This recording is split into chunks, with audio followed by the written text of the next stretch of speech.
నమస్తే, welcome to 99 TV time to ask programme కి స్వాగతం. సీనియర్ జర్నలిస్ట్ సాయికృష్ణ గారితో. సాయికృష్ణ గారు నమస్తే. నమస్తే అండి. మమతా బెనర్జీ తన పోరాటం ఆపట్ల. ఆవిడ నేనే సీఎం, నేను రాజీనామా చేసే ప్రసక్తే లేదు, 100 సీట్లలో అక్రమాలు అకృత్యాలు జరిగాయి, అవన్నీ మేము గెలిచినట్టే, అందువల్ల నేనే ముఖ్యమంత్రి. అఫ్ కోర్స్ రేపటిదాకైతే ఆవిడే ముఖ్యమంత్రి, ఎందుకంటే ఆటోమేటిక్గా రేపు శాసనసభ రద్దు అయిపోతుంది మే 7 లెక్క ప్రకారం. ఆ తర్వాత కూడా తానే సీఎం అంటే ఏమన్నా government in exhale west Bengal అనే ఆవిడ ఏర్పాటు చేస్తుందా? ఇదంతా ఏంటంటే మన చిన్నపిల్లలు తొండి ఆట అంటుంటారు సార్, అట్లాంటిది అనమాట. సో నిజానికి ఆమె మాట్లాడిందని నేను విన్నాను, ఆ ప్రెస్ మీట్ అదంతా కూడా ఇంగ్లీష్ లో కొంచెం ట్రాన్స్లేట్ చేసిన సందర్భాలు ఉన్నాయి. ఆ మాట్లాడిందంతా ఏంటంటే మోరల్ విక్టరీ మాదే అని అంటుంది. ఈ మోరల్ విక్టరీ అనే కాన్సెప్టే ఫస్ట్ రాంగ్. ఏంటి నైతిక విజయం ఏంటంటే అసలు అర్థం కావట్లేదు. మనము ఒక్కోసారి చూసేవాళ్ళం క్రికెట్ లో వాటిల్లో వీటిల్లో ఆడుతూ ఉంటే తెల్లారి పొద్దున హెడ్లైన్స్ రాసేవాళ్ళం, చూసేవాళ్ళం కూడా. ఎట్లా అంటే పోరాడి ఓడిన భారత్, లేకపోతే కప్పు వాళ్ళు గెలిచారు, విజయాలు మేము గెలిచాము అని, సారీ హృదయాలు మేము గెలిచామని. ఒకడు కప్పు గెలుస్తాడు, ఇంకోటి హృదయం గెలుస్తాడు. ఇవన్నీ ఏంటంటే చదువుకోవడానికి రాసుకోవడానికి కొంచెం భావాత్మకంగా చెప్పడానికి బాగుంటాయి, కానీ ఏది నైతిక విజయము? ఇప్పుడు అక్కడ ఓటింగ్ పర్సెంటేజ్ విపరీతంగా పెరిగింది. ఏమన్నా పోనీ భయభ్రాంతులకు గురి చేసి టీఎంసీ ఓటర్లను ఏం లేకుండా చేశారా? టీఎంసీ ఓటు నేను వేయలేని పరిస్థితి వచ్చిందని నేను అన్నారా? నిజానికి బీజేపీ కార్యకర్తలు అంటున్నారన్నమాట, ఓటు వేయని పరిస్థితి కదా 2021లో. ఎవరు అందరూ అంగీకరించే విషయం కదా. 2021 ఎలక్షన్ రిజల్ట్స్ వచ్చిన తర్వాత జరిగినటువంటి వైలెన్స్ అందరికీ తెలుసు కదా. ఇప్పుడు ఇక్కడ ప్రాబ్లం ఏంటంటే ఈ లెఫ్ట్ ఎకో సిస్టమ్ లో కూడా సమస్య ఉందండి. మనం ఏం చేస్తామంటే చాలా వాటిని తప్పొప్పుల్ని నిర్ధారించే పని మనం పక్కన పెట్టేసి మనం ఏం చేస్తామంటే వీళ్ళు ఈ మాట అన్నారు, వాళ్ళు ఆ మాట అన్నారు, ఈ రెండింటినీ క్యారీ చేసి ఏమో అని ప్రజలకు వదిలేస్తాం. ఏంటి ఏమో నాకు అర్థం కావట్లేదు. ఇప్పుడు విజయం బీజేపీ గెలిచినట్టే గెలవలేదా? మరి విజయ్ గెలిచినట్టే గెలవలేదా? ఇక్కడ తమిళనాడులో కూడా అదే అప్లై అవ్వాలి కదా. యూడిఎఫ్ ఇమీడియట్ గా డిఎంకే మన స్టాలిన్ రాజీనామా ఇచ్చాడా లేదా? ఆయన చాలా మర్యాదగా పినరాయి విజయన్ పరిస్థితి ఏంటి? ఆయన కూడా చెప్పాలా, నేను ఇది మోరల్ విక్టరీ కాదు, మొత్తం మీరే చేశారు. అఫీషియల్ సీఎం హ్యాండిల్ తీసేసి సిపిఎం పొలిట్ బ్యూరో హ్యాండిల్ పెట్టుకున్నాడు ఆయన. అవునా కదా? మరి పినరాయి విజయన్ ఒక పక్క కనబడుతున్నాడు, స్టాలిన్ ఒక పక్క కనబడుతున్నాడు, మమతా బెనర్జీ ఇంకో పక్క కనబడుతోంది. ఎవరు కరెక్ట్ అనేది నిర్ధారించాల్సిన సిస్టమ్ ఇవాళ మమతా బెనర్జీ కూడా సన్నాయి నొక్కుతూ ఉంటే ఈవిడ కూడా అఫీషియల్ రెసిడెన్స్ ఖాళీ చేసింది. నేను రాజీనామా చేయను అని అంటే నువ్వు రాజీనామా చేయాల్సిన అవసరం లేదు. యాజ్ పర్ కాన్స్టిట్యూషన్ రాజీనామా మీరు చేయకపోయినా పర్వాలేదు. గవర్నర్ ఆటోమేటిక్ గా మే 7వ తేదీన గవర్నర్ ఆటోమేటిక్ గా అసెంబ్లీ రద్దు చేయొచ్చు. కొత్తగా ఏర్పడినటువంటి ఎలక్షన్ కమిషన్ ఎవరినైతే గెలిచారని చెప్తే ఎవరైతే సభలో ఇంకోటి ఏంటంటే సభలో నంబర్స్ ఉంటది లెక్క. సభలో ఫ్లోర్ టెస్ట్ చేస్తారు. ఫ్లోర్ టెస్ట్ లో ఎవరి నెంబర్స్ ఎక్కువ ఉంటాయో ఆ సంతకాలు తీసుకొని ఇంతమంది ఎమ్మెల్యేలు నాకు మద్దతు ప్రకటిస్తున్నారు అని చెప్పినప్పుడు అతను సిఎల్పీ లీడర్ వాటెవర్ ఆ ఎల్పీ లీడర్ గా ఎన్నుకుంటారు. అతను ముఖ్యమంత్రి అయిపోతాడు. అది యాజ్ అదంతా ప్రొసీజర్. ఇది ఏంటంటే కావాలని చేసిన తప్పులన్నింటినీ కప్పిపుచ్చుకోవడం కోసం తన పైన వ్యతిరేకత ఉందన్న మాటని కూడా చెప్పకుండా దాన్ని వ్యతిరేకతను అంగీకరించకుండా అదొక అహంకార పూరితంగా హెజిమనస్ గా నిజంగా ఇదే అర్నబ్ గోస్వామి అన్నారు. నేను actually same like Donald Trump ఇట్లాగే చేశాడు ఇంతకుముందు ఎలక్షన్స్. అప్పుడు నేను ఓడిపోలేదు, అంతా ఎలక్షన్ ఫ్రాడ్ జరిగింది అన్నాడు. ఏమైంది? ఎవరు విన్నారు కనుక? సో ఇవాళ మమతా బెనర్జీ మాత్రం ఏంటి ఇదే పని కనుక 2021లో బీజేపీ చేసిందా? మరి 2021లో బీజేపీ ఓడిపోయినప్పుడు అన్నారా ఇదంతా ఎలక్షన్ ఫ్రాడ్, ఇట్లా చేశారు అట్లా చేశారు అన్నారా? ఎవరు అనలేదే. దానికి అసలు వాల్యూ కూడా లేదు. ఇక్కడ నేను ఒకటి చెప్తాను. అసలు యాక్చువల్లీ మన దగ్గర కూడా కొంతమంది అన్ని నంబర్స్ చెప్తూ ఉంటారనమాట. కొంతమంది నంబర్స్ చెప్పే మేధావులు కొంతమంది ఉన్నారు. నంబర్స్ చెప్పి అదేదో నిజమే అబద్ధమే అక్కడంతా అసలు ఏదో ఎలక్షన్ ఫ్రాడ్ జరుగుతోంది అన్నట్టుగా ఎలక్ట్ అయిన లెక్క ఎంత, పోలింగ్ ఎంత అయింది, తర్వాత రిజల్ట్స్ ఎంత వచ్చింది, ఇవన్నీ తిమ్మిని బమ్మి చేసే నంబర్స్ చెప్పే ప్రయత్నం చేస్తారు. అంత పిచ్చి వాళ్ళు ఎవరు లేరు. లిటరల్ గా చెప్పాలంటే ఇక్కడ టీవీ ఛానల్లో కూర్చొని మనం మాట్లాడినంత మాత్రాన అక్కడ గ్రౌండ్ లో పనిచేసే కార్యకర్తలు లేకపోతే ఎమ్మెల్యేగా పోటీ చేసినటువంటి అభ్యర్థులు అంత అమాయకులేం కాదు. వాళ్ళు నిలదీస్తారు. ఎలక్షన్ ప్రాసెస్ ఉంది, ఏజెంట్లు ఉంటారు. ఆ ఏజెంట్లు ఎలక్షన్ నిర్వహిస్తున్నప్పుడు వాళ్ళ దగ్గర ఒక ఓటర్ లిస్ట్ ఉంటుంది. పోలింగ్ జరుగుతున్నప్పుడు రౌండ్ చేసుకుంటూ ఉంటారు.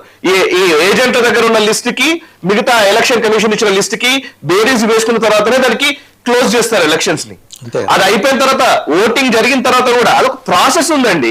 అంత ప్రాసెస్ అంతా పక్కన పెట్టేసి ఇదేదో తమకు సంబంధించినటువంటి అంశాలని ముందుకు తీసుకొచ్చే ప్రయత్నం చేస్తారు. ఇప్పుడు ఒక కొత్త విషయం చెప్తాను నేను. టీఎంసీ ఇప్పుడు ఏం జరిగిందో చెప్తాను. నిజంగానే ఎస్ఐఆర్ వల్లనే జరిగింది అని అన్నారు అనుకోండి. ఎలక్షన్ లో ముఖ్యంగా ఓటర్లను డిలీట్ చేయడం వల్లనే ఈ బీజేపీ విజయం సాధించింది అనుకుంటే, నేను డైరెక్ట్ చెప్తున్నాను, మొత్తం నంబర్స్ లిస్ట్ తీశాను, నేను స్వయంగా ఎలక్షన్ కమిషన్ కి ఇచ్చినటువంటి నంబర్స్ ని తీసి చెప్తున్నాను. 132 స్థానాల్లో 20,000 పైచులకు మెజారిటీతో టీఎంసీ ఓడిపోయింది. 137 నియోజకవర్గాల్లో బీజేపీ 20,000 పైచులకు మెజారిటీతో గెలిచింది. చిన్న నెంబర్ కాదు ఇది. 20,000 పైచులకు మెజారిటీతో 137 స్థానాల్లో గెలిచింది. సో మిగతా స్థానాలన్నింటిలో కూడా 10,000, 5,000 మెజారిటీకి సంబంధించిన లెక్కలు ఉండవచ్చు. ఇందులో 20 స్థానాల్లో నేను చెప్తున్నది కాదు, ఇండియన్ ఎక్స్ప్రెస్ ఒక అద్భుతమైన స్టోరీ ఇచ్చింది. ఓటర్ డిలీషన్, భారీగా ఓటర్లను తీసివేసినటువంటి నియోజకవర్గాల జాబితా తీశారు. అందులో ఒక 20 స్థానాలు, మొదటి 20 స్థానాలను తీశారు. అంటే 74,000 ఓట్లను డిలీట్ చేసినటువంటి శంషేర్ గంజ్ దగ్గర నుంచి ఆల్మోస్ట్ 23,000 ఓట్లను డిలీట్ చేసినటువంటి మాంటేశ్వర్ వరకు 20 స్థానాల్ని పిక్ చేసి ఆ 20 స్థానాల్లో ఎవరు విజయం సాధించారో చూశారు. ఓటర్లు డిలీట్ అయినటువంటి నియోజకవర్గాల్లో ఎవరు విజయం సాధించారండి? టీఎంసీ 20లో 13 టీఎంసీ గెలిచిందండి, 6 బీజేపీ గెలిచింది, 1 కాంగ్రెస్ గెలిచింది. ఓకే, ఓటర్లు డిలీట్ అయినటువంటి, ఎక్కువ డిలీట్ అయినటువంటి నియోజకవర్గాల జాబితాలో 20 నియోజకవర్గాలు తీస్తే 20లో 13 టీఎంసీ, 1 కాంగ్రెస్ గెలిచింది, 6 బీజేపీ గెలిచింది. అవి కూడా బీజేపీ గెలిచినా కూడా తక్కువ మెజారిటీలే. సో ఇక్కడ పాయింట్ ఏంటంటే, మనం ఏదో అయిపోయింది, మనం మాట్లాడేసిస్తాము, హెడ్లైన్స్ రాసేస్తారు, అయిపోయింది, మీడియా స్పేస్ వచ్చేస్తుంది అంటే అట్లా అనుకుంటే అది ప్రచారం కోసం వీళ్ళందరూ మాట్లాడుతున్నారు. ఇప్పుడు మమతా బెనర్జీ మాట్లాడుతుందో ప్రచారమే. అది ఇప్పుడు మళ్ళీ రోడ్ల మీదకి వస్తాను, నేను దీన్ని ఏదో నేను కొంచెం ఎస్కలేట్ చేస్తాను, మళ్ళీ రోడ్ల మీదకి వస్తామని ఆవిడ నిన్న అంది కదా. దానికి సబ్సిక్వెంట్ గా లేట్ నైట్ డెవలప్మెంట్ ఏంటంటే, సందేశ్ ఖలీలో నిన్న రాత్రి దాడి జరిగింది సిఆర్పిఎఫ్ బలగాల మీద. 3 సిఆర్పిఎఫ్ జవాన్లు, 2 లోకల్ పోలీస్ ఆఫీసర్స్, వాళ్ళు ఇంజోర్డ్.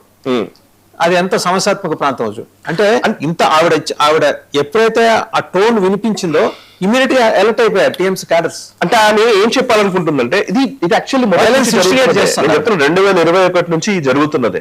బీజేపీ కూడా ఆర్టికల్ 356 పెట్టకుండా ఎందుకు కామ్ గా ఉంది అని అంటే, ఈమె ఏం చేస్తుందంటే కావాలని ప్రొవోక్ చేసి ఎదుటి వాళ్ళు దాడి చేసిన తర్వాత ఆ దాడి జరిగిన దాన్ని పెట్టుకొని, నా మీద దాడి జరుగుతోంది, ప్రజాస్వామ్యం బద్ధంగా నేను పనిచేస్తుంటే నా మీద దాడి చేస్తున్నారు, నిరంకుశంగా వ్యవహరిస్తున్నారు, నియంత ఫాసిస్టులు అని చెప్పి ఇంటర్నేషనల్ మీడియాలో అట్రాక్ట్ చేయడం, క్యాండిల్ లైట్ ర్యాలీలు అవన్నీ పెట్టి చేయడం.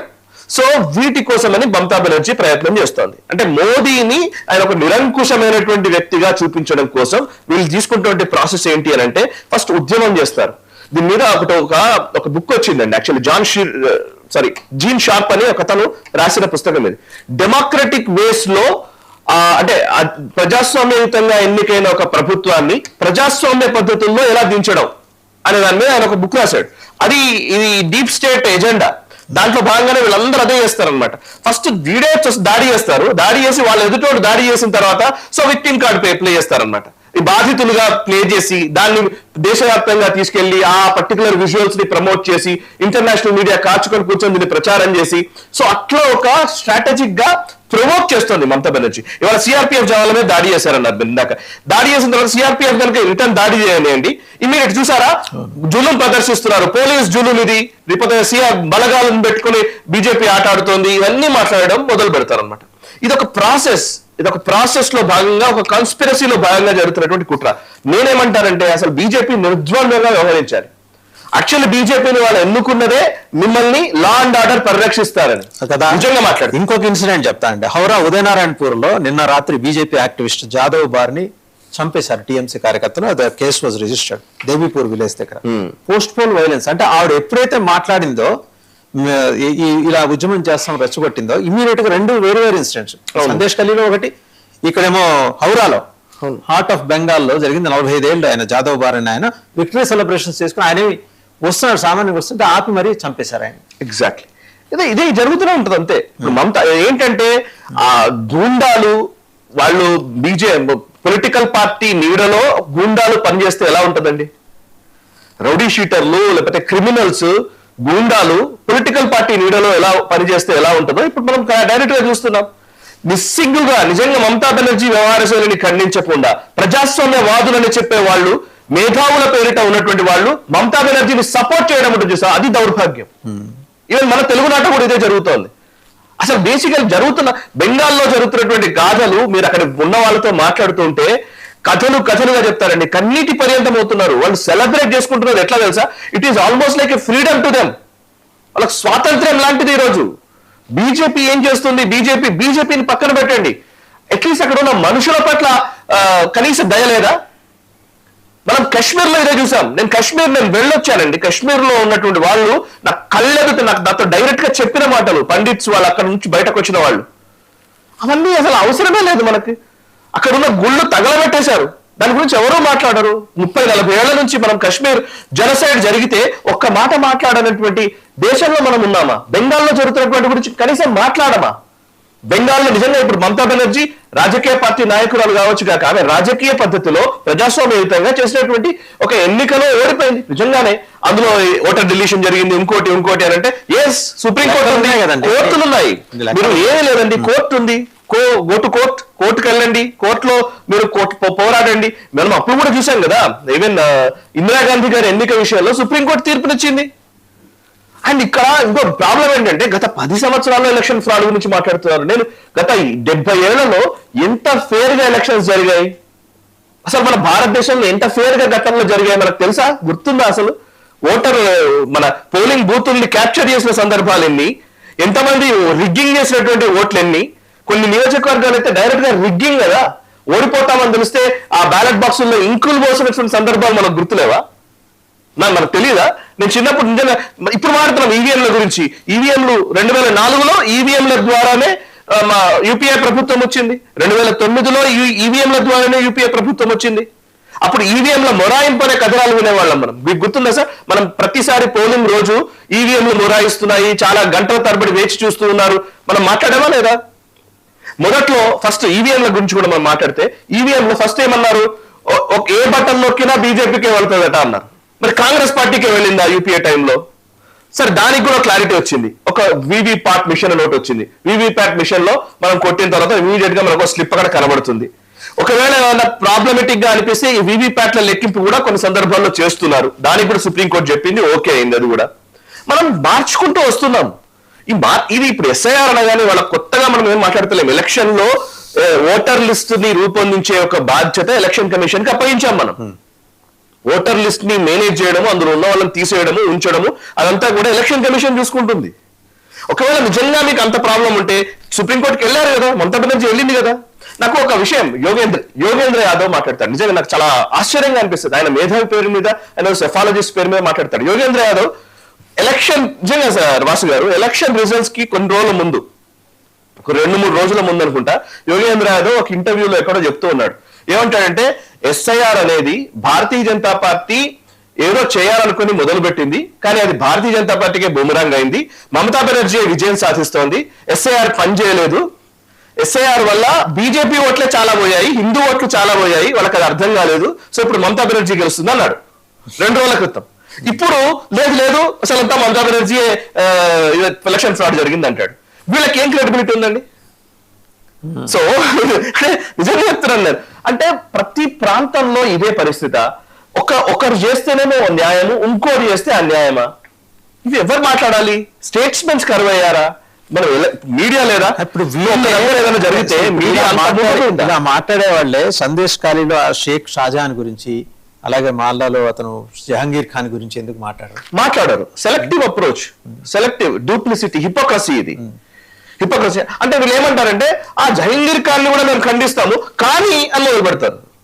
ఫస్ట్ అది క్లియర్ చేయండి. జహంగీర్ ఖాన్ అనే వాడికి పోటీ చేసే అర్హత ఉందా ఒక రకంగా మాట్లాడితే? అంటే మనం సెలెక్టివ్ గా మాట్లాడడం అనేది నేర్చుకున్నాం. ఇప్పుడు మమతా బెనర్జీ గొడవ కూడా ఆమె ఏం చేస్తుందంటే ఇప్పుడు దీన్ని ఇంకొంచెం నెక్స్ట్ లెవెల్ తీసుకెళ్ళాలి. ఇప్పుడు ఆమెకు వాయిస్ లేదు, ఓడిపోయిన దాన్ని ఒప్పుకునే పరిస్థితి లేదు. దానికి మనోస్థైర్యం కావాలి. నిజంగా మాట్లాడితే ఒక మెచ్యూరిటీ కావాలి. ఎవరైనా సరే ఓటమిని అంగీకరించడం కూడా ఒక రకంగా చెప్పాలంటే వాళ్ళకి ఆ గౌరవాన్ని కల్పిస్తోంది. రియల్లీ నేను అడ్మైర్ చేస్తాను ఇప్పుడు మన స్టాలిన్ వ్యవహరించిన విధానానికి, లేదంటే పినరాయి విజయన్ వ్యవహరించిన విధానానికి. ఎవరైనా కావచ్చు, పొలిటికల్ గా కొట్లాడడం ఒక పార్టీకి ఇంకో పార్టీ. వాళ్ళు ఎంత హుందాగా వ్యవహరించారు ముఖ్యమంత్రిగా.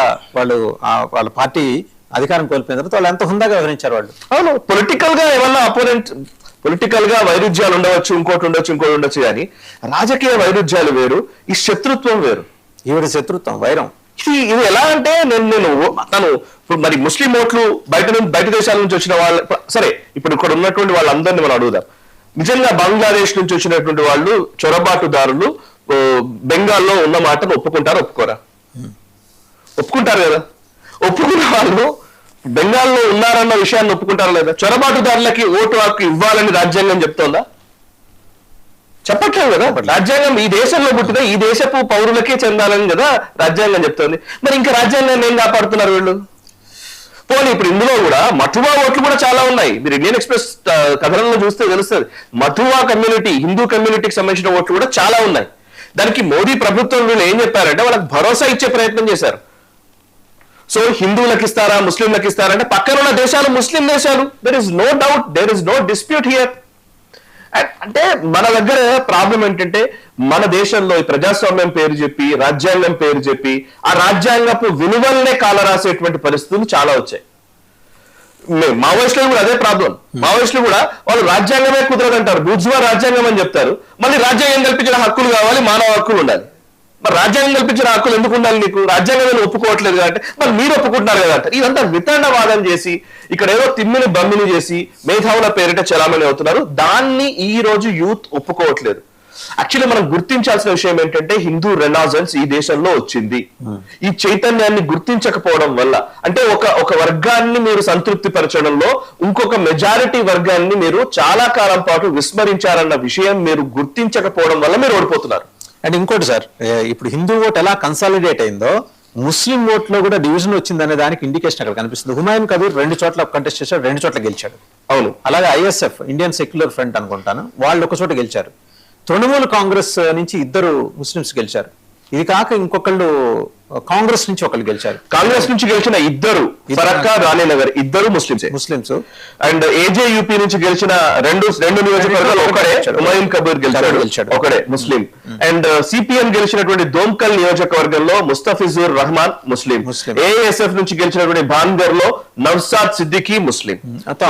గెలవడం తప్ప అనట్లేదు కానీ పాయింట్ ఏంటంటే మెజారిటీ స్థానాలు ఎక్కడెక్కడ ఎవరెవరు గెలుస్తున్నారు, కన్సాలిడేషన్ గెలిచిన స్థానాల్లో వీళ్ళు గెలిచారు. అదే హిందువులను పోలరైజ్ చేస్తే అది మత రాజకీయం అన్నప్పుడు ముస్లింలను ఓటు బ్యాంక్ గా చూడడం కూడా మత రాజకీయమే. దీన్ని ఎందుకు మాట్లాడరు? ఇది నా ప్రశ్న, అంతే. మీరు ఒక వర్గాన్ని ఏమో మత రాజకీయం అన్నారు అసలుకే, ఇంకో వర్గాన్ని మాత్రం మత రాజకీయం అంటారు.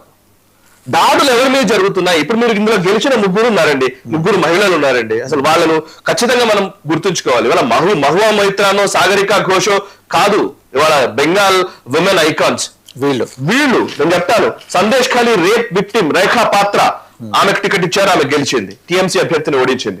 ఇంకోవైపు ఆర్జీకర్ ఆసుపత్రిలో గ్యాంగ్ రేప్, అది అందరికీ తెలిసిన విషయం. దేశవ్యాప్తంగా డాక్టర్లు అందరూ కూడా గగ్గోలు పెట్టారు. అసలు ఒక డాక్టర్ కి రక్షణ లేని పరిస్థితి. ఆ రేప్ చేసినటువంటి వ్యక్తులని ఈ మమతా బెనర్జీ ప్రభుత్వం ఆపింది, వాళ్ళందరినీ ప్రొటెక్ట్ చేసింది. ఎవిడెన్స్ కాల్ చేశారు కదండి క్లియర్ గా. రత్నదేవ్ నాథ్ గారు, ఆమె ఆర్జీకర్ ఆసుపత్రికి సంబంధించిన విక్టిమ్ మదర్, ఆమె 28,000 ఓట్లతో గెలిచింది.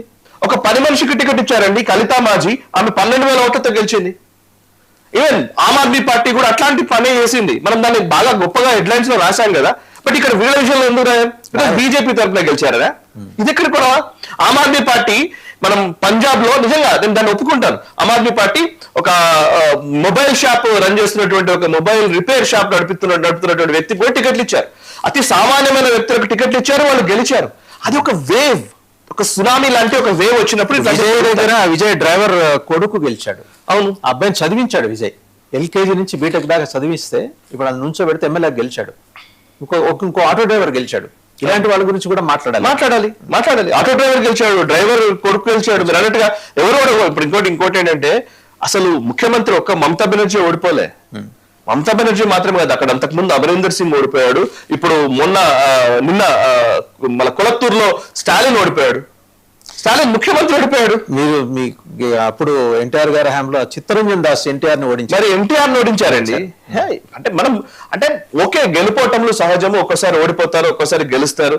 సో ఒకరు గెలిచినప్పుడు ఒకలాగా, ఇంకొకరు గెలిచినప్పుడు ఇంకోలాగా మాట్లాడకూడదు. దీంట్లో నిజంగా అర్థం చేసుకోవాల్సింది ఏంటంటే నేను ఇందాక చెప్పాను 20,000 పైచిలకు మెజారిటీ తోటి బీజేపీ గెలవగలిగింది అని.